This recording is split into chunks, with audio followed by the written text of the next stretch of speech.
Hello students, आज हम लोग पढ़ेंगे क्लास 12 के चैप्टर 3 करंट इलेक्ट्रिसिटी के topic electrical energy and power. और साथ ही में हम लोग देखेंगे एक एप्लीकेशन जो टेम्परेचर डिपेंडेंस ऑफ रेजिस्टिविटी के ऊपर होगा। यानी कि जो हम अपने पिछले लेक्चर में पढ़ कर आए हैं, ये वाला फॉर्मूला की जो रेजिस्टिविटी होती है किसी टेम्परेचर टी पर, वो होती है अगर रेफरेंस जो टेम्परेचर में हम लोग का रेजिस्टिविटी है किसी गिवन मटेरियल का, वो रो नॉट है, तो 1 प्लस अल्फा और यहां पर टी माइनस टी नॉट। ठीक है, यहां पर ये टी टेम्परेचर की बात है और ये यहां पर ऐसा होता है। ठीक है, तो इसको इस्तेमाल करते हुए हमारा एक फॉर्मूला बन जाएगा जो कि होगा r T is equal to are naught 1 plus alpha t minus t naught. ठीक है, यानी कि यहां पर जैसे ये रेजिस्टिविटी था, उसी का यूज करते हुए फॉर्मूला हमारा बन जाएगा रेजिस्टेंस के लिए भी, कि किसी मटेरियल का अगर हमें या किसी डिवाइस का हमें रेजिस्टेंस पता है टी नॉट टेम्परेचर पे कि आर नॉट है, तो टी टेम्परेचर पर रेजिस्टेंस कितना होगा यहां से हमें पता चल जाएगा। इसी फॉर्मूले को हम लोग कुछ इस तरीके से भी लिख सकते हैं कि लेट सपोज कि ये जो टी नॉट है इसकी वैल्यू अगर जीरो है, कितनी है, जीरो डिग्री सेल्सियस या 0 केल्विन है मान लीजिए, बट 0 केल्विन तो हो नहीं सकता हमारा, तो 0 डिग्री सेल्सियस पे अगर हम बात करें तो 0 डिग्री सेल्सियस पर यहां पर ये जो टेम्परेचर ले लिया जाएगा वो हो जाएगा 0, तो ये बन जाएगा R T is equal to r 0 1 plus alpha t. ठीक है, इस तरीके से हमारा एक फॉर्मूला ये प्रिपेयर हो जाएगा। अब इस फॉर्मूले का यूज जो होगा वो आइए देखते हैं। तो यहां पर है सबसे पहला एक हमारे पास एक कह लीजिए कि एक तरीके की प्रॉब्लम है जहां पर हमसे कहा गया है कि the resistance of platinum wire of platinum resistance thermometer, एक प्लेटिनम रेजिस्टेंस थर्मोमीटर है। ठीक है, हमारे पास क्या है, एक प्लेटिनम रेजिस्टेंस थर्मोमीटर है। और ये किस तरीके के रेजिस्टेंस की बात हो रही है, जो डिजिटल थर्मोमीटर आते हैं जिसको कि आप अपने, जब आपको फीवर वगैरह होता है तो आप अपने मुंह के नीचे, यहां पर जीभ के नीचे उसको पुट करते हैं और थोड़ी देर बाद वो क्या करता है, आवाज करता है, और फिर आप अपना जो टेम्परेचर है वो जान जाते हैं कि कितना है। तो वहां पर एक्चुअली वो जो पूरा बेस्ड है वो प्लेटिनम रेजिस्टेंस थर्मोमीटर पर बेस्ड है। वहां पर अंदर एक छोटा सा प्लेटिनम का टुकड़ा लगा रहता है जिससे कि कुछ करंट फ्लो हो रहा होता है, और टेम्परेचर चेंज होने के साथ साथ उसकी रेजिस्टिविटी चेंज होती है, और उसी रेजिस्टिविटी की वजह से करंट में चेंज आता है और उस करंट को डिटेक्ट करके बता देता है उस पे लगा डिवाइस की टेम्परेचर चेंज कितना हुआ। क्लियर? तो रिलेट करने के लिए आप समझिए कि कोई ये अलग चीज नहीं है, ये वहां से जो आप अपने डेली लाइफ में यूज कर रहे होते हैं चीजें, ये उसी के बारे में बात कर रहा है। तो क्या कहा गया कि the resistance of a platinum wire, platinum wire जो कि मौजूद है platinum resistance thermometer at ice point. Ice point का मतलब कि 0 डिग्री सेल्सियस, इसमें जो रेजिस्टेंस है इस टाइम पर वो कितना है, 5 ओम। कितना है, 5 ओम, यानी कि आर नॉट की जो वैल्यू है वो है 5 ओम। क्लियर, 0 डिग्री सेल्सियस पर आर नॉट की वैल्यू 5 ओम। उसके बाद बोला at steam point, steam point पर इतना है, यानी कि आर अगर 100 की बात करें, क्योंकि 100 डिग्री सेल्सियस होता है स्टीम पॉइंट, तो आर 100 पर जो रेजिस्टेंस है वो 5.23 ओम है, और इसको हम लोग लिख सकते हैं 100 डिग्री सेल्सियस। ठीक है, आगे उसके बाद फिर कहा है, यहां तक की information they the. When the thermometer is inserted in a hot bath, अब एक कोई हमारे पास एक ऐसा कंटेनर है जिसपे कि क्या, पानी भरा हुआ है, और इतना ज्यादा पानी भरा हुआ है कि उसके टेम्परेचर पर किसी तरीके का चेंज नहीं आ रहा। ठीक है, यहां पर ये जो है इस पे अगर हम एक थर्मोमीटर को इस पे पुट करते हैं तो इसके टेम्परेचर पर कोई चेंज नहीं आ रहा, जो टेम्परेचर इसका है वो वही है। अब ये जो थर्मोमीटर है जो कि बना हुआ है एक प्लेटिनम वायर की यूज से, तो ये इस थर्मोमीटर में जैसे इस थर्मोमीटर को जैसे हमने इस पे पुट किया तो कुछ टेम्परेचर ये जो यहां पर मौजूद होगा उसकी वजह से इस पे एक रेजिस्टेंस होगा उस वायर पर, उस प्लेटिनम वायर पे, यानी कि आर टी, अब हमें ये पता नहीं, ये हमें पता है, सॉरी आर टी हमें पता है, ये टेम्परेचर नहीं पता कि टेम्परेचर आखिर है कितना। उन्होंने सिर्फ कह दिया हॉट बात, ये हॉट है, बस इतना पता है।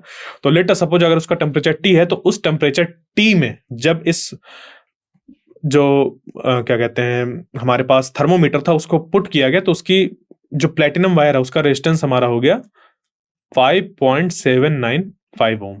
क्या हो गया? 5.795 ओम। तो अब इस डेटा के अकॉर्डिंग हमें क्या करना है, बताना है कि ये जो बात है, ये जो बात है, इसका टेम्परेचर कितना है, यानी कि इसका टी हमें कैलकुलेट करना है। तो अब देखो उन्होंने क्या क्या दे दिया कि 0 डिग्री सेल्सियस पर रेजिस्टेंस इतना है, 100 डिग्री सेल्सियस पर रेजिस्टेंस इतना है, तो इतने टेम्परेचर पर रेजिस्टेंस कितना होगा। इसके लिए अगर आप देखें जो हम लोग का फॉर्मूला है वो ये कहता है कि अगर टी टेम्परेचर पर हम लोग को रेजिस्टेंस बताना है तो एक रेफरेंस होना चाहिए और वहां पर 1 प्लस अल्फा टी हो जाएगा। ये बात यहां तक क्लियर हुई? तो इसके लिए हमें क्या निकालना होगा, अल्फा की वैल्यू फाइंड करनी होगी। अगर हम अल्फा की वैल्यू नहीं फाइंड कर पाए, जो कि है टेम्परेचर कोफिशिएंट, तो हम जो आंसर है वो नहीं निकाल सकते। तो देखिए इन दो डेटा का यूज करके, इन दो डेटा का यूज करके हम लोग फाइंड करेंगे टेम्परेचर कोफिशिएंट। ये जो हम लोग का अल्फा है इसकी वैल्यू फाइंड करेंगे। तो एक तो तरीका हमारे पास ये है कि इन दो जो सिचुएशंस है इनमें जो हमारे पास चार वैल्यूज है, 0 डिग्री सेल्सियस, 5 ओम, 100 डिग्री सेल्सियस और 5.3 ओम, इन चार वैल्यूज का यूज करके हम अल्फा निकालकर अपने पास रख लें, या फिर किसी तरीके से इन सब को आपस में रिलेट करते हुए फाइंड कर लिया जाए कि जो यहां पर हमारा टी है वो डायरेक्टली कितना निकल कर आएगा। ठीक है, तो इसको कैसे कर सकते हैं, आइए हम लोग इसको समझते हैं। तो क्या क्या है कि आर नॉट की वैल्यू इतनी है, आर 100 की वैल्यू इतनी है, और ये कब है, 100 डिग्री सेल्सियस पर इसका जो टेम्परेचर है। ठीक है, और ये जो टेम्परेचर है वो है 0 डिग्री सेल्सियस पर। क्लियर, यहां तक चीजें, यहां पर कोई डाउट नहीं। अब यहां पर कितना टेम्परेचर है ये हम लोग को फाइंड करना है। तो देखिए ये रिलेशन हमारे पास ये है, अब इसी का हम लोग इस्तेमाल करेंगे। आर नॉट क्या रिप्रेजेंट करता है ये जानिए, और ये जो टी है वो क्या रिप्रेजेंट करता है। यहां पर ये जो टी है वो हम लोग टेम्परेचर को रिप्रेजेंट कर रहे हैं। ये जो टी है यहां पर स्मॉल टी, हम लोग टेम्परेचर को रिप्रेजेंट कर रहे हैं। ठीक है, तो ये क्या हो गया, R T is equal to are naught 1 plus alpha T. आप इसको चाहे कैपिटल टी लिखिए चाहे स्मॉल टी, कोई फर्क नहीं पड़ेगा, बस आपको पता होना चाहिए कि ये रिप्रेजेंट क्या कर रहा है। तो एक इक्वेशन हमारी ये है, तो इस पे अगर हम जो ये हमारे पास रिलेशन है कि R100 अगर मैं ये लिख दूं और फिर R नॉट, यानी कि ये R नॉट इसकी बात हो रही है, तो R100 is equal to R naught, और यहां पर आ जाए 1 प्लस अल्फा, और T कब की बात हो रही है, 100 की, तो यहां पर आ जाए 100। ये एक इक्वेशन बन गई। उसके बाद इसी तरीके से दूसरी इक्वेशन बन जाएगी हमारी इसके लिए, जो कि हमें पता नहीं है। R T is equal to are naught, हम रेफरेंस वही ले रहे हैं, R0, R naught 1 plus alpha T, ये हमें टेम्परेचर पता नहीं है। तो एक इक्वेशन हमारे पास आ गई ये, और दूसरी इक्वेशन आ गई ये। अब यहां से अगर यहां से अल्फा की वैल्यू निकालकर हम लोग यहां पर पुट कर दें, तो हमारा जो काम है वो हो जाएगा, यानी कि हम लोग यहां तक पहुंच जाएंगे। तो यहां तक कैसे पहुंचेंगे, आइए वो देखते हैं। तो देखिए सबसे पहले क्या कीजिए, ये जो इक्वेशन है इसको सिंप्लीफाई कर लीजिए और अल्फा निकाल लीजिए। तो देखिए R100 अपॉन आर नॉट, ये हो जाएगा R100 अपॉन आर नॉट, तो यहां बचेगा 1 प्लस अल्फा 100। ठीक है, या फिर 100 अल्फा, डायरेक्ट ऐसे लिखा जा सकता है। ये जो 1 है इधर माइनस में आ जाएगा, तो क्या बन जाएगा, R100 by R naught minus 1 is equal to 100 alpha, यानी कि R100 minus are naught divided by R naught is equal to 100 alpha. 100 को भी इधर डिवाइड में ले आएंगे तो ये बन जाएगा 100 आर नॉट, यानी कि अल्फा की वैल्यू। ठीक है, ये अल्फा की वैल्यू निकलकर आ गई। अब उसके बाद यहां से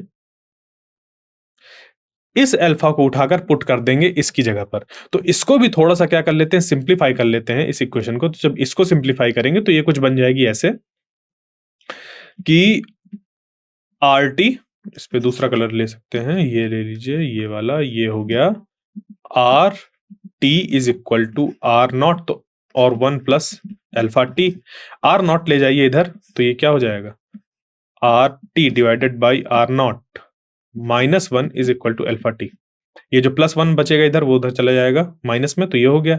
अब इसका जो अगला स्टेप होगा वो हो जाएगा आर टी, जब एलसीएम लेकर सॉल्व करेंगे तो ये हो जाएगा यहाँ पर R naught divided by R naught. यहाँ से इसको एलसीएम लीजिए तो आर नॉट आएगा, फिर आर नॉट से आर नॉट कैंसिल, बचेगा r T minus are naught आ जाएगा इक्वल टू अल्फा टी। यहां से अल्फा को डिवाइड पे ले जाइए, तो जब इसको डिवाइड पे ले जाएंगे ये बन जाएगा R T minus are naught divided by R naught into alpha is equal to T. यानी कि अगर हमें टी पता करना है तो इस अल्फा की जगह पर अल्फा की वैल्यू पुट कर दीजिए। तो ये जो अल्फा की वैल्यू निकाली हम लोग ने, इसको यहां पर पुट कर देंगे। तो जैसे ही इसको पुट करेंगे तो ये बन जाएगा इक्वेशन कुछ ऐसा, जहां पर कि ये लिखा रहेगा आर 100 माइनस आर 0। इसको लिखिए पहले ये, तो R T minus R 0 divided by R 0 alpha, और अल्फा की जगह पर पुट करेंगे इसको। तो अल्फा की जगह पर जब ये पुट होगा तो ये बन जाएगा R 100 minus are naught divided by 100 R naught. Clear? और ये हो जाएगा किसके बराबर, यहां पर टी के बराबर, ये लिख दिया। अब देखिए ये जो है इक्वेशन इसके साथ ही मल्टीप्लाई में है, यानी कि इस तरीके से लिखा हुआ है ये कुछ, तो आर नॉट से आर नॉट कैंसिल हो जाएगा, आर नॉट से आर नॉट कैंसिल हो जाएगा, और ये जो 100 है ये ऊपर चला जाएगा मल्टीप्लाई में। क्या हो जाएगा, ये ऊपर चला जाएगा मल्टीप्लाई में, तो ऊपर बन जाएगा इस तरीके से 100, और ये जो नीचे वाला है ये हिस्सा, इसको अगर सही से लिख दें तो ये बन जाएगा आर 100 माइनस आर नॉट। यानी कि गौर से देखिए कि ये जो फॉर्मूला निकल कर आया वो यही वाला तो निकल कर आया कि t is equal to R T minus R 0 divided by R 100 minus are naught into 100। Clear? तो ये एक तरीके से क्या हो गया कि अगर हमारे पास कुछ ऐसी सिचुएशंस दी हो कि दो टेम्परेचर दिए हो हम लोग को, और उनमें से एक टेम्परेचर है 0 डिग्री सेल्सियस, उसका रेजिस्टेंस दिया हो, दूसरा है आर 100 पर कितना रेजिस्टेंस है, और फिर किसी टेम्परेचर पर अगर हमें रेजिस्टेंस दिया हो और टेम्परेचर निकालना हो कि वो टेम्परेचर कितना होगा, तो सिंपली हम इस फॉर्मूले का यूज करेंगे। अब ये फॉर्मूला आया कैसे है, वो सिंपली ऐसे आया है कि आपने अल्फा की वैल्यू निकाली, जो वैल्यूज आपको गिवन थी उन वैल्यूज का इस्तेमाल करके, ये 4 वैल्यूज आपके पास थी, इनका इस्तेमाल करके आपने निकाला अल्फा, और इस अल्फा को पुट कर दिया जो अगली वैल्यू आपको निकालनी थी, जो टेम्परेचर आपको निकालना था, ये इस तरीके से ये वाला ये निकाल लिया यहां पर अल्फा, और इस जगह पर अल्फा की वैल्यू पुट कर दी। इसको पुट करने के बाद हमारा ये बन गया। क्लियर यहां पर?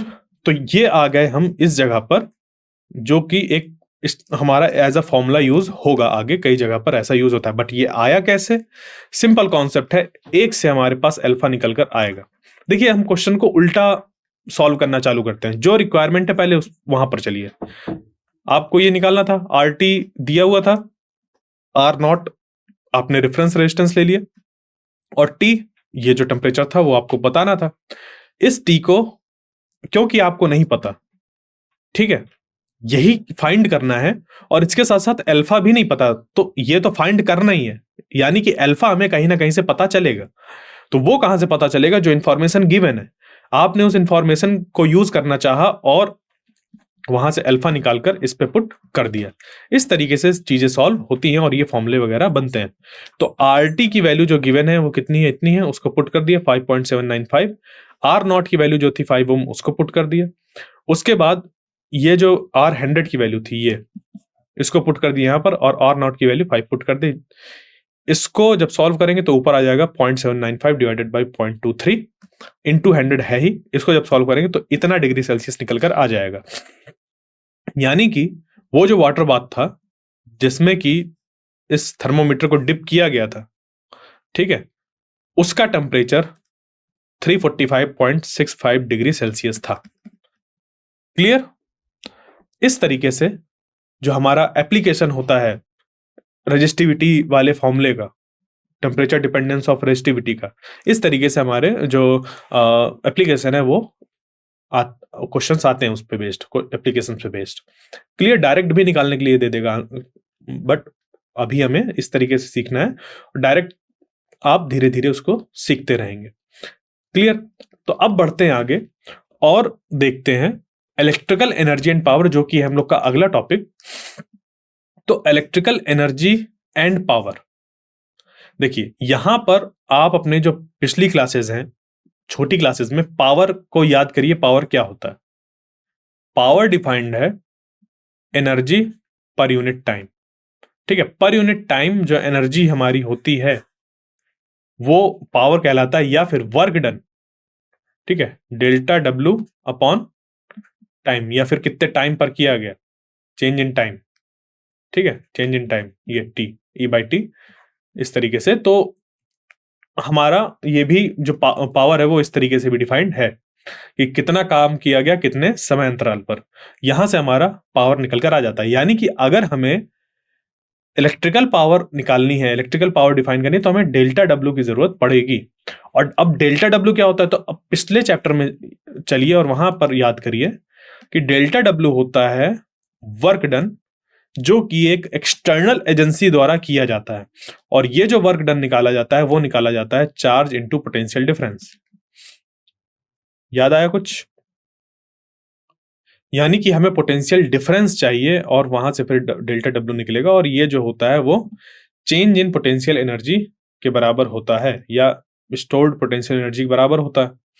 बस उन्हीं चीजों को हमें इस्तेमाल करते हुए इलेक्ट्रिकल एनर्जी बतानी है, पावर बतानी है कि उस पर क्या होगा। तो कंसीडर करिए एक कंडक्टर जिसके कि दो एंड पॉइंट है, एक है ए और दूसरा है बी। ठीक है, कंसीडर किया हमने।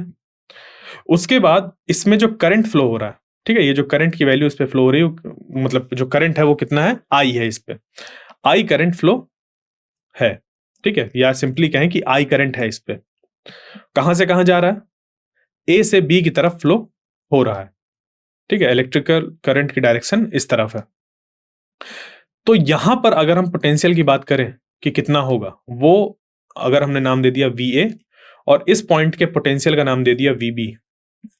ठीक है, फिर हम निकाले पोटेंशियल डिफरेंस।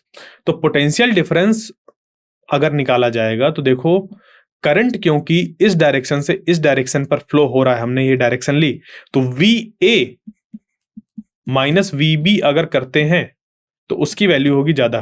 क्यों? क्योंकि करंट हमेशा हायर पोटेंशियल से लोअर पोटेंशियल की तरफ फ्लो होता है। तो देखो, वोल्टेज जो हम लोग लगाया वो इधर पॉजिटिव इधर निगेटिव, यानी कि इधर हायर पोटेंशियल है, तो ये वाला पॉइंट इससे कनेक्टेड है, ए वाला इस जगह से कनेक्टेड है, यानी कि यहां पर जो पोटेंशियल है वो हायर पोटेंशियल है और इधर लो पोटेंशियल है।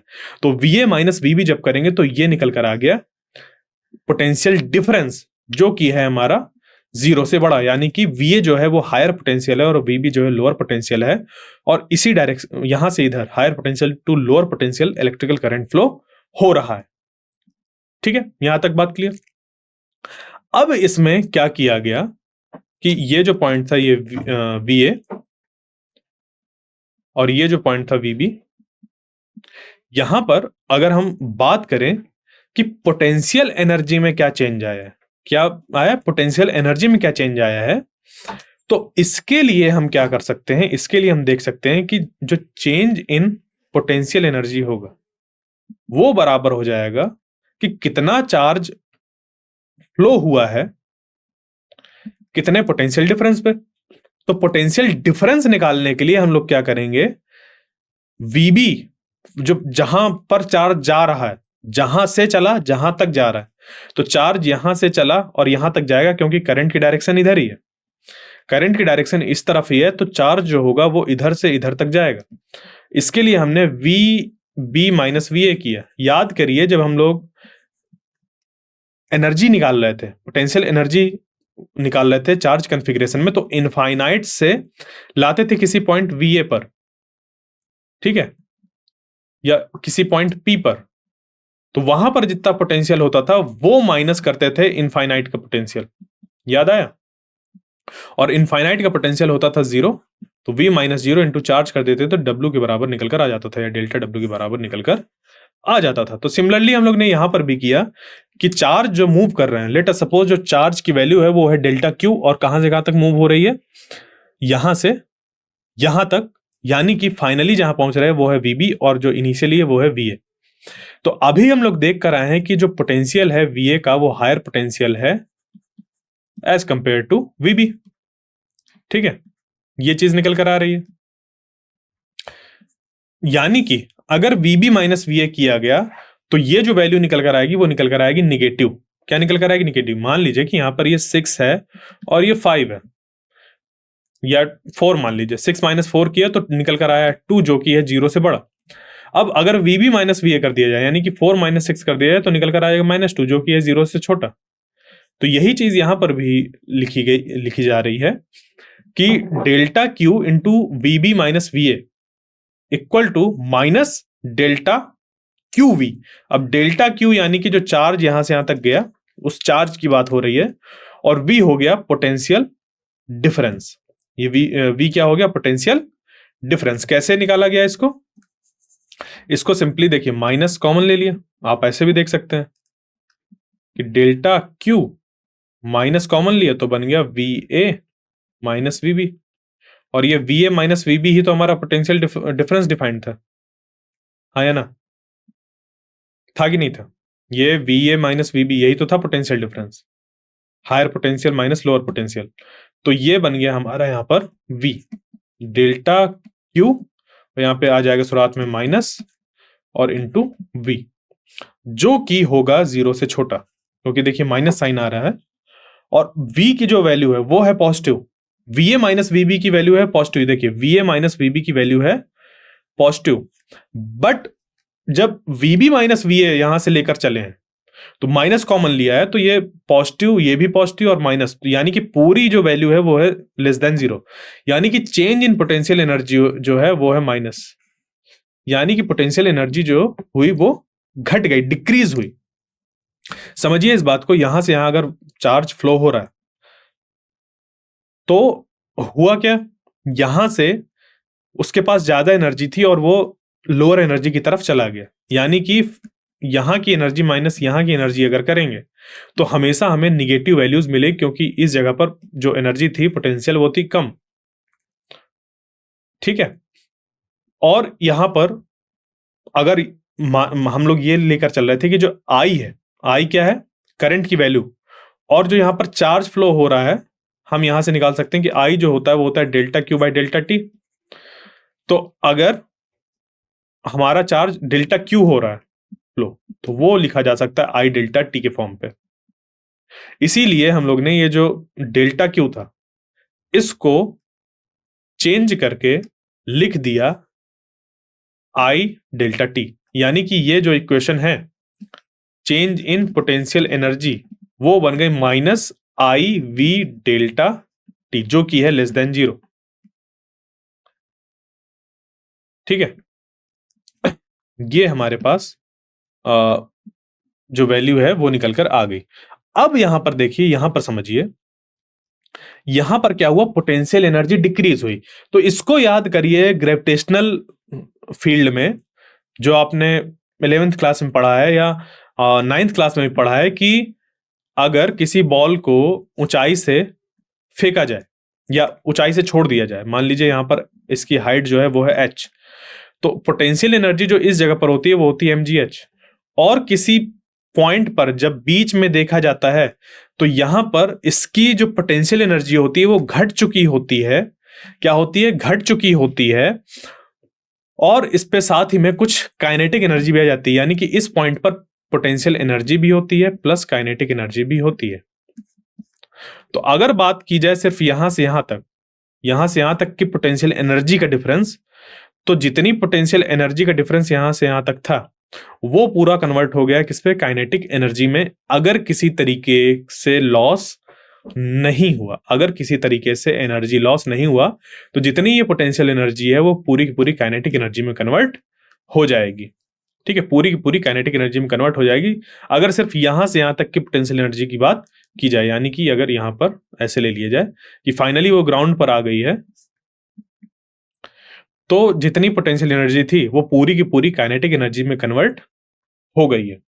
ठीक है, ऐसा करना पॉसिबल इस वजह से हो पा रहा है क्योंकि जो पोटेंशियल एनर्जी होती है वो हमेशा डिफरेंस में देखी जाती है। तो यहां से हमने देखी कि पोटेंशियल एनर्जी थी कुछ, और यहां पर आते ही पूरी पूरी पोटेंशियल एनर्जी काइनेटिक एनर्जी में कन्वर्ट हो गई। ठीक है, तो इस बात को आप ध्यान में रखते हुए आगे हम लोग इसको और समझते हैं। तो थोड़ा सा फिर से मैं रिवाइज करा देता हूं कि इसमें जो इस पॉइंट पर पोटेंशियल था वो हायर पोटेंशियल था, इधर लो पोटेंशियल था, इसी वजह से करंट इधर से इधर था, डायरेक्शन इधर थी। अब क्योंकि जो चार्ज है वो इधर से इधर आ गया है, यानी कि हायर पोटेंशियल एनर्जी से लोअर पोटेंशियल एनर्जी पर आ गया है। और अब अगर हम पोटेंशियल एनर्जी डिफरेंस देखें तो lower potential energy minus higher potential energy जब करेंगे तो आंसर हमेशा निकल कर आएगा निगेटिव में, जो कि निकल कर आ रहा है। यानी कि बता रहा है कि चार्ज हायर पोटेंशियल एनर्जी से लोअर पोटेंशियल एनर्जी की तरफ आ गया है, जो चेंज हुआ है पोटेंशियल एनर्जी में वो माइनस में हुआ, यानी कि पोटेंशियल एनर्जी जो उस चार्ज की वो डिक्रीज हो गई और उतनी उसकी काइनेटिक एनर्जी बढ़ जाएगी। उसकी क्या होगी? काइनेटिक एनर्जी बढ़ जाएगी। ठीक है, यानी कि वो जो डिक्रीज हुआ पोटेंशियल एनर्जी में वो अपीयर होगा कैसा? As a kinetic energy. जो पोटेंशियल एनर्जी में डिक्रीज हुआ वो अपीयर होगा एज अ काइनेटिक एनर्जी। तो ये रिलेशन निकल कर आ गया कि जो काइनेटिक एनर्जी मिली, जो काइनेटिक एनर्जी मिली चार्जेस को, वो कितनी हो गई? IV delta T. यहां तक बात क्लियर हुई? पोटेंशियल एनर्जी डिक्रीज हुई बट चार्जेस में काइनेटिक एनर्जी आ गई, और वो काइनेटिक एनर्जी बराबर हो जाएगी IV डेल्टा टी के। ये काइनेटिक एनर्जी और पोटेंशियल एनर्जी के बीच का रिलेशन निगेटिव में होता है कि पोटेंशियल एनर्जी अगर घटेगी तो काइनेटिक एनर्जी बढ़ेगी। तो वही चीज निकल कर आई और हमारा डेल्टा के यानी कि काइनेटिक एनर्जी जो गेन किया वो निकल कर आ गई इतनी, और ये होगी 0 से बड़ी क्योंकि ये यहां पर पॉजिटिव वैल्यू निकल कर आ रही है। ठीक है, अब एक्चुअल में होता क्या है जब इधर से इधर आता है तो इस पूरे रास्ते में होता है रेजिस्टेंस। क्या होता है? रेजिस्टेंस। ये फ्री टू मूव नहीं होते चार्जेस, ये इनमें इस वायर पे जिस पे ये मूव कर रहे होते हैं वहां पर मौजूद होता है रेजिस्टेंस। रेजिस्टेंस किस वजह से आता है? क्योंकि यहां पर जो इलेक्ट्रॉन्स होते हैं वो आयंस या फिर एटम्स या खुद इलेक्ट्रॉन्स से वो भिड़ते हैं। यानी कि वो जो इलेक्ट्रॉन्स होते हैं, अगर इलेक्ट्रॉन्स की बात की जाए, इलेक्ट्रॉन इधर से इधर मूव करते हैं, तो वो जो इलेक्ट्रॉन जो मूव करते हैं वो क्या करते हैं? वो अपनी एनर्जी लॉस करते हैं, या फिर कह लीजिए कि पॉजिटिव चार्ज अगर इधर से इधर मूव कर रहा है, एक कन्वेंशनल करंट की डायरेक्शन ही लेते हुए अगर हम चले आगे, तो मान लीजिए कि एक चार्ज इधर से इधर मूव कर रहा है विद ड्रिफ्ट वेलोसिटी, विद कुछ उसकी ड्रिफ्ट वेलोसिटी है। अब क्योंकि उस पे काइनेटिक एनर्जी है और वो टकरा रहा है चीजों से, जैसे कि आयंस, एटम्स या खुद दूसरे चार्जेस से, तो उसकी जो काइनेटिक एनर्जी है वो उसका क्या होगा? लॉस होगा। यानी कि जो हम लोग हीटिंग इफेक्ट देखते हैं वो इसी वजह से आता है कि यहां पर जो उसने काइनेटिक एनर्जी गेन करनी चाहिए या गेन करी, वो अब हीट के फॉर्म पे रिलीज होती है क्योंकि वो टकराता है, उस पे कोलिजन्स होते हैं, उस पे दौड़ ज्यादा होती है और वो अपने जो एनर्जी है वो दूसरे को ट्रांसमिट करने लगता है। इस तरीके से अगर हम कहें तो ये कह सकते हैं कि जब कोलिजन हुआ तो जो एनर्जी चार्ज ने गेन करी थी, काइनेटिक एनर्जी, पोटेंशियल एनर्जी से जो काइनेटिक एनर्जी में कन्वर्जन हुआ था, अब वो काइनेटिक एनर्जी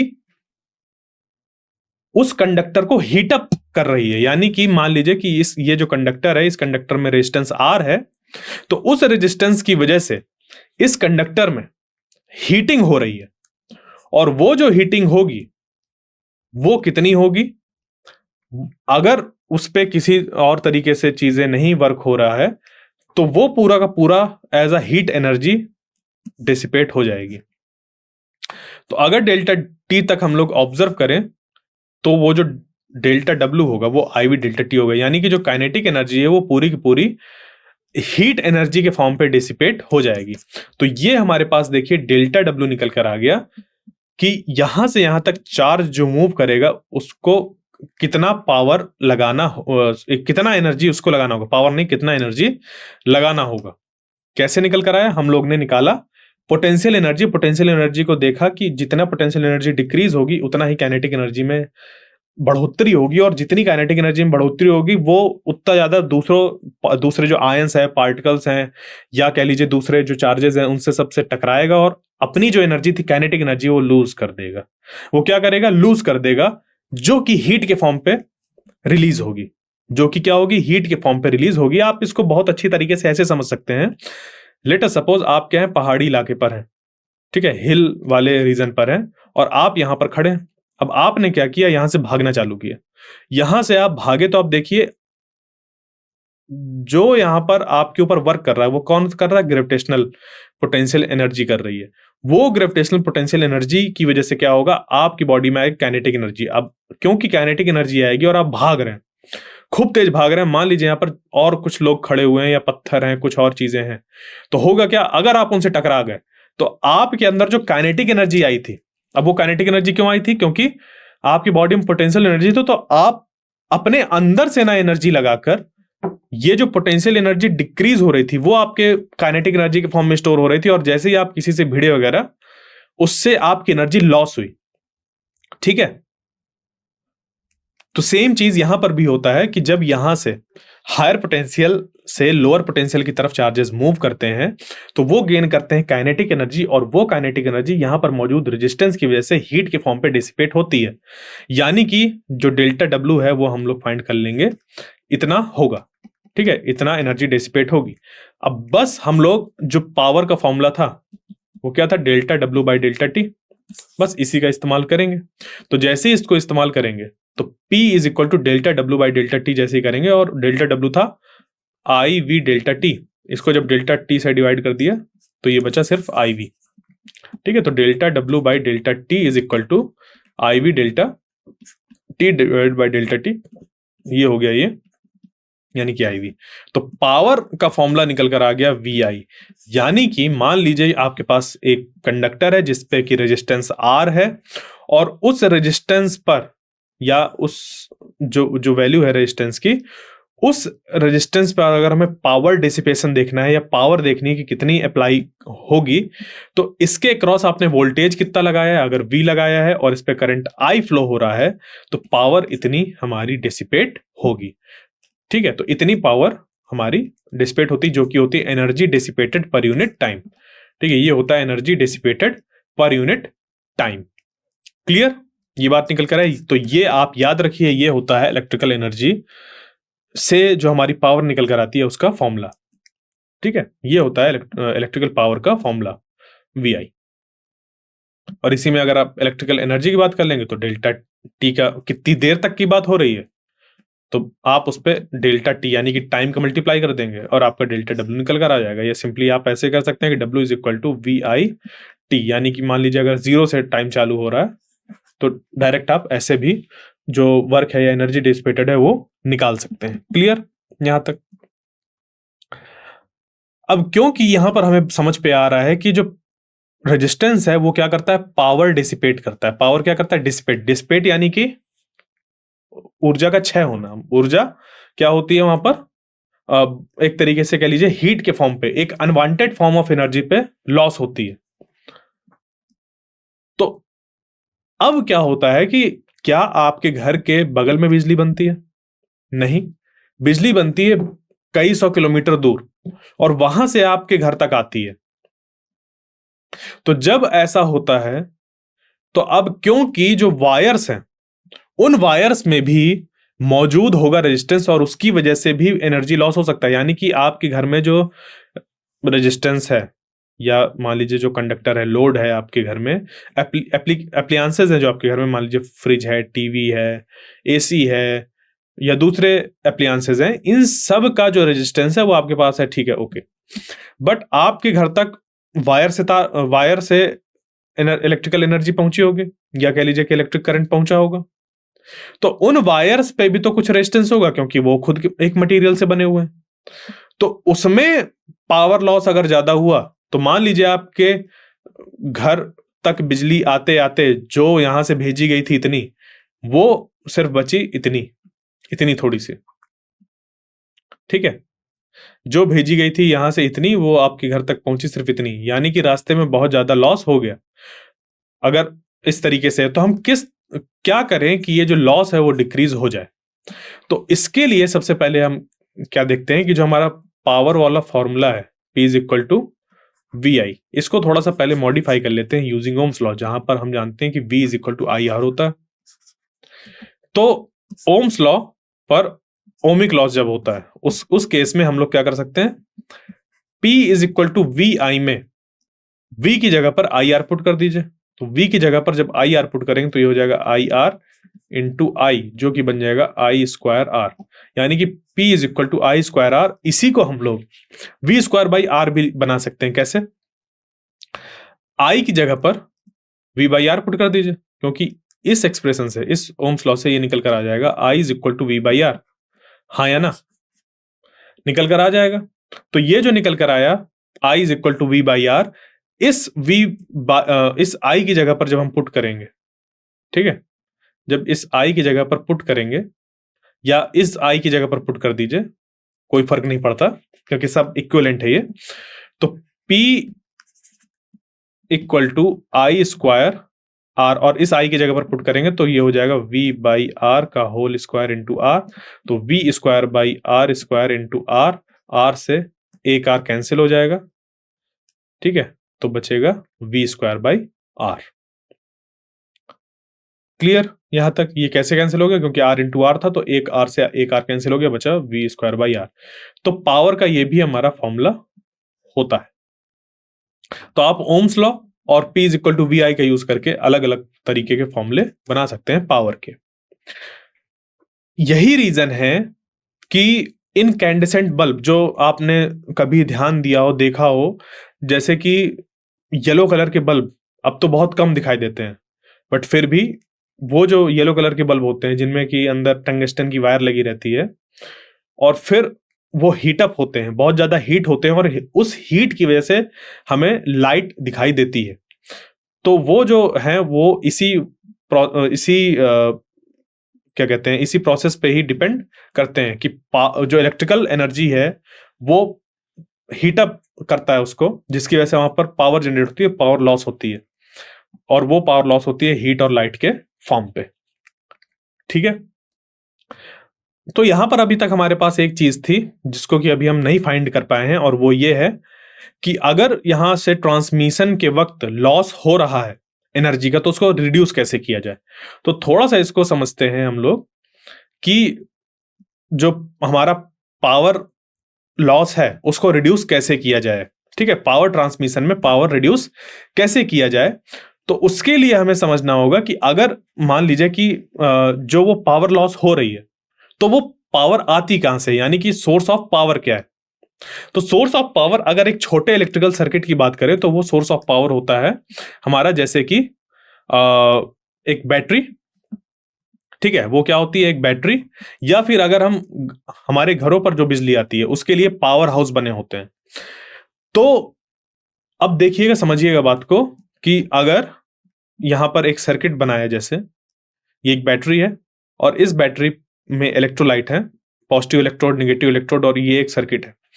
इस सर्किट से आई करंट फ्लो हो रहा है और आर लगातार पी पावर क्या कर रहा है, डिसिपेट कर रहा है।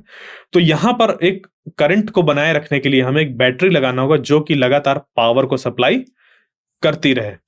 ठीक है, जिससे कि एक स्टेडी करंट यहां पर फ्लो होता रहेगा, वरना धीरे धीरे जो करंट होगा वो डिक्रीज हो जाएगा।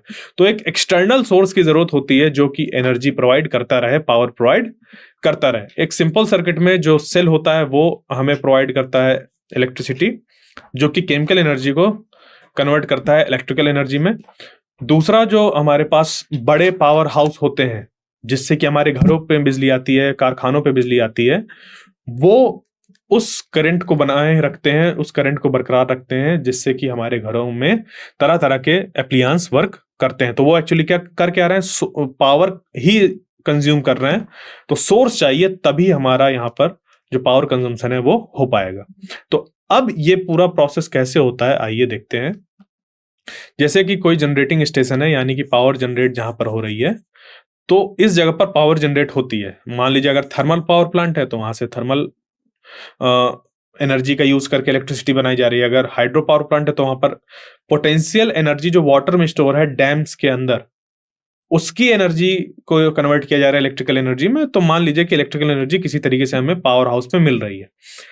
उस एनर्जी को एक स्टेप अप ट्रांसफार्मर, अब ये स्टेप अप ट्रांसफार्मर क्या होता है इसको हम लोग डिटेल में पढ़ेंगे जब पढ़ेंगे हम लोग अल्टरनेटिंग करंट वाला चैप्टर पढ़ेंगे, तो उस पे स्टेप अप ट्रांसफार्मर को अच्छे तरीके से पढ़ेंगे। बट अभी के लिए आपको ये समझना है कि एक स्टेप अप ट्रांसफार्मर एक ऐसा डिवाइस होता है जो कि क्या करता है, मान लीजिए ये एक डिवाइस है, तो इसको जो वोल्टेज दिया गया था उस वोल्टेज के लेवल को बढ़ा देगा। यानी कि अगर इनपुट वोल्टेज था ये और बाहर निकला वीओ, तो वीओ की जो वैल्यू होगी वो होगी ज्यादा at the cost of current. ठीक है, अब at the cost of current की क्या मीनिंग है, यानी कि अगर यहां पर इनपुट करंट जो है वो आई है और जो यहां पर आउटपुट करंट ये है, तो जो आउटपुट करंट होगा उसकी वैल्यू कम होगी एज कंपेयर टू ये। ठीक है, यानी कि वी आई इंटू आई आई करें, अगर वी आई आई करें तो ये हो जाएगा इनपुट पावर। क्या हो जाएगी, इनपुट पावर।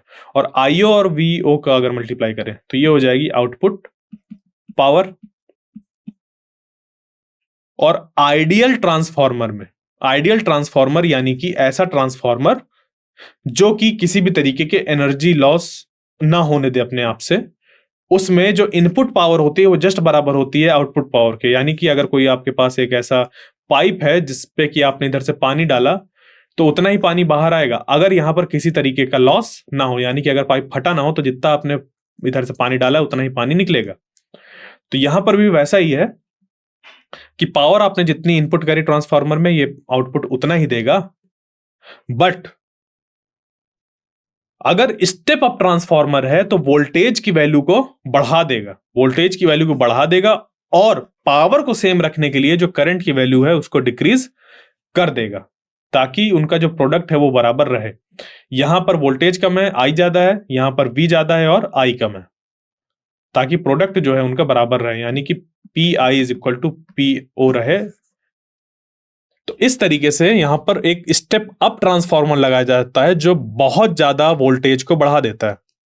कितना बढ़ा देता है, जैसे कि 765 वोल्ट या 500 वोल्ट, 345 वोल्ट या 138 किलो वोल्ट, ठीक है, 11,000 वोल्ट, 12,000 वोल्ट, 1,00,000 वोल्ट, इस तरीके से बहुत ज्यादा वोल्टेज को बढ़ा देता है यहां पर स्टेप अप ट्रांसफार्मर। तो जो भी ट्रांसमिशन लाइंस होती हैं जिनको कि आपने देखा होगा कि बहुत बड़े बड़े पावर ट्रांसमिट करने के लिए बहुत बड़े बड़े खंभे होते हैं जिनमें कि हाई टेंशन वायर्स उनको कहते हैं, और उस पर बहुत हाई वैल्यू ऑफ वोल्टेज होता है, उनमें वो चीजें ट्रांसमिट होती हैं। इस तरीके के शेप के आपने जरूर देखे होंगे अपने घर के चारों तरफ, थोड़ी दूर में शहर से निकलते हुए कहीं ना कहीं आते जाते आपने इस तरीके के बड़े बड़े जो टावर हैं आपने उनको देखा होगा। ठीक है, तो यहां पर जो ट्रांसमिशन होता है बहुत ही ज्यादा हाई वोल्टेज में होता है। उसके बाद अब जरूरत के हिसाब से धीरे धीरे करके उनकी फिर जब घरों के पास आता है तो वहां पर हम लोग के घर के पास जो वोल्टेज आता है वो 220 वोल्ट या 240 वोल्ट आता है। तो यहां पर स्टेप डाउन ट्रांसफार्मर, जैसे कि नाम बता रहा है स्टेप डाउन, यानी कि वोल्टेज की वैल्यू घटा देगा और करंट की वैल्यू को बढ़ा देगा। तो वोल्टेज यहां पर घट जाएगा और फिर उसके बाद धीरे धीरे करते यहां पर हमें कम वोल्टेज मिलेगा और इस तरीके से घरों में ट्रांसमिशन हो जाएगा। तो यहां पर हम हाई वोल्टेज में ट्रांसमिशन क्यों कर रहे हैं, क्वेश्चन ये आता है। कर रहे हैं, मैंने बताया कि यहां पर हाई वोल्टेज में ट्रांसमिशन होता है, तो यहां पर आखिर कर क्यों रहे हैं। तो बात है कि हमारा जो यहां पर पावर जनरेट हो रहा है वो यहां पर पहुंच जाए बहुत कम लॉस के साथ। ऐसा ना हो कि आपने यहां से 100 रुपए भेजे और यहां आते आते सिर्फ 1 रुपए बचा। अरे मतलब क्या हुआ उसको भेजने का। तो आप कुछ ऐसा इंतजाम करके भेजिए कि यहां पर 1 रुपए के बजाय अगर मान लीजिए 75 रुपए भी पहुंच गए, लॉस कम हुआ, बहुत सही है, या 80 रुपए भी पहुंच गए, बहुत सही है। तो अब ऐसा यहां पर क्या किया जाए बीच में कि जो पावर है वो या एनर्जी जो है वो उसका लॉस कम हो। तो इसके लिए यहां पर हम लोग वोल्टेज बढ़ा देते हैं। ठीक है, वोल्टेज बढ़ा देते हैं ताकि जो लॉस है पावर ट्रांसमिशन लाइंस में वो हो मिनिमम। तो मिनिमम पावर लॉस के लिए जो ट्रांसमिशन केबल्स होती हैं उनमें हाई वोल्टेजेस का यूज करते हैं। अब क्यों ऐसा रिलेशन निकल कर आया है कि हाई वोल्टेज पे पावर ट्रांसमिशन कम होगा, सॉरी जो लॉस है पावर ट्रांसमिशन में वो कम होगा, वो इस तरीके से निकल कर आता है। लेट अस सपोज कि आपके घर पे एक एप्लियंस है जिसका कि रेजिस्टेंस R है और उस पे जो वोल्टेज अप्लाई करना है आपको V वोल्टेज अप्लाई करना है। ठीक है, यहां पर जो वोल्टेज आपको अप्लाई करना है वो V वोल्टेज अप्लाई करना है और यहां पर जो करंट है वो I है और यहां से जो ट्रांसमिशन होकर आपके घर तक आ रहा है उसमें पावर लॉस अगर हम लोग देखें तो उसको लिख देंगे PC is equal to I square RC। यहां पर RC क्या है? RC है इन ट्रांसमिशन लाइंस में जो रेजिस्टेंस मौजूद है और PC क्या है? इन ट्रांसमिशन लाइन में जो पावर लॉस हो रहा है, ये उसकी वैल्यू हम लोग ने लिखी। पावर लॉस क्योंकि हम लोग फॉर्मूला जानते हैं P is equal to I square R, तो हमने इस पे लिख दिया PC यानी कि इस ट्रांसमिशन लाइन में जो पावर लॉस हो रहा है वो, और RC लिख दिया जो कि यहां पर रेजिस्टेंस मौजूद है। अब यहां पर करेंगे क्या हम लोग कि देखो यहां पर इसको जो पावर चाहिए वो चाहिए P is equal to VI। इसको जो पावर चाहिए ऑपरेट होने के लिए, अगर उसको P is equal to VI चाहिए तो यहां से हम लोग V की वैल्यू निकाल लेंगे या फिर I की वैल्यू निकाल लीजिए। I की वैल्यू जब निकालेंगे तो ये हो जाएगा P बाई V। क्या हो जाएगा? P by V। तो PC is equal to P by V का होल स्क्वायर और RC, यानी कि P square by V square. RC करने से और इधर PC करने से ये क्या हो जाएगा, यहां पर निकलकर क्या चीज आ जाएगी कि देखो ये जो V था वो कौन प्रोवाइड कर रहा है? यहां पर जो ट्रांसमिशन हो रहा है लाइंस के थ्रू ट्रांसमिशन लाइंस के थ्रू जो इलेक्ट्रिकल पावर ट्रांसमिट हो रहा है वो इतने वोल्टेज इस यहां पर अप्लाई कर रहा है। यानी कि ये जो ट्रांसमिशन लाइंस है, ये जो ट्रांसमिशन लाइंस है, इन ट्रांसमिशन लाइंस के बीच में जो वोल्टेज है वो है V। तो अगर इसके बीच में वोल्टेज V है तो ये क्या कर रहा है, यहां पर R ये जो रेजिस्टेंस लगा हुआ है इस वोल्टेज को सप्लाई कर रहा है, यानी कि इनके बीच में जो वोल्टेज है वो है V। तो जैसे ही हम लोग वोल्टेज को हाई रखेंगे, जितना हमें पावर इसको देना है, तो वहां पर ये जो पावर लॉस होगा वो कम निकल कर आएगा। देखो PC is inversely proportional to V square, ये निकल कर आया। यानी कि ट्रांसमिशन लाइन में जितना ज्यादा हम लोग हाई वोल्टेज रखेंगे एक गिवन पावर को प्रोवाइड करने के लिए यहां पर, उतना ज्यादा हम लोग का यहां पर जो लॉस है वो कम होता जाएगा। मतलब जो लॉस है वो उतना कम होता जाएगा जितना ज्यादा यहां पर ट्रांसमिशन लाइंस पे वोल्टेज होगा। तो ये रिलेशन हम लोग का निकल कर आया जो कि बताता है कि जो पावर लॉस है ट्रांसमिशन लाइंस पे वो इनवर्सली प्रोपोर्शनल टू होता है V स्क्वायर। इसी वजह से हाई वोल्टेज में इलेक्ट्रिसिटी ट्रांसमिट की जाती है और फिर उसको जरूरत के हिसाब से स्टेप डाउन ट्रांसफार्मर लगाकर उसको घरों के पास कम कर देते हैं, क्योंकि घरों के पास हाई वोल्टेज लगाना सेफ नहीं होता है। इस वजह से घरों के पास स्टेप डाउन ट्रांसफार्मर लगाकर उसकी वैल्यू जो होती है उसको रिड्यूस कर देते हैं। और स्टेप अप डाउन ट्रांसफार्मर या स्टेप डाउन ट्रांसफार्मर जो स्टेप अप या फिर स्टेप डाउन ट्रांसफार्मर जो है, इसको हम लोग जो क्लास 12 का चैप्टर 7 है यानी कि अल्टरनेटिंग करंट, उस पे पढ़ेंगे डिटेल में।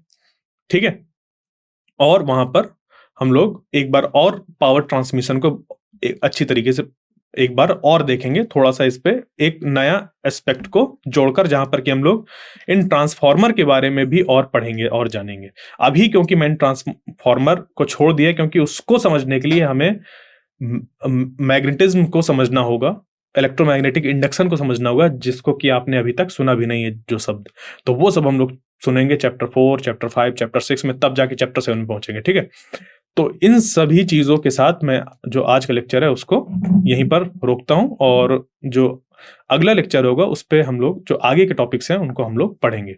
तब तक के लिए थैंक यू।